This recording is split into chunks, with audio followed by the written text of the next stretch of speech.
Magandang buhay mga kamanlalakbay, ito si Brother Ivan Panganiban at narito po tayo sa makasaysayang simbahan ng Tayabas, Quezon, ang Minor Basilica and Parish of St. Michael the Archangel. Ito po ang tinaguri ang pinakamahaba po na simbahan sa buong Pilipinas at pinakamalaki na simbahan dito po sa probinsya ng Quezon. Nakatutuwa po mga kamanlalakbay kasi kapag pumunta po kayo rito, talaga naman po makikita po ninyo ang napakaganda po na heritage ng lalawigan po ng Quezon dahil po sa dami po ng mga artifacts and treasures na makikita po natin dito po sa Basilica.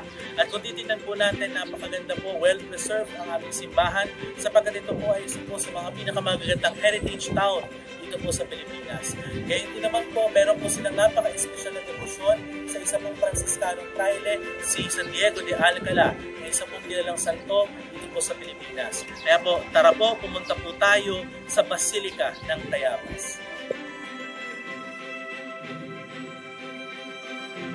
Manalangin tayo. San Miguel Arcangel, iligtas mo kami sa panganib, maging aming sandigan laban sa kasamaan at paninilang ng demonyo. Isinasamo namin na puksain ang wasya ng Diyos, o prinsipe ng mga hukbo sa kalangitan sa kapangyarihan ng Diyos, itapon sa impyerno si Satanas at ang lahat ng masasamang espiritu na umaaligid sa mundo at nagtatangang ipahamak ang mga kaluluwa. Amen.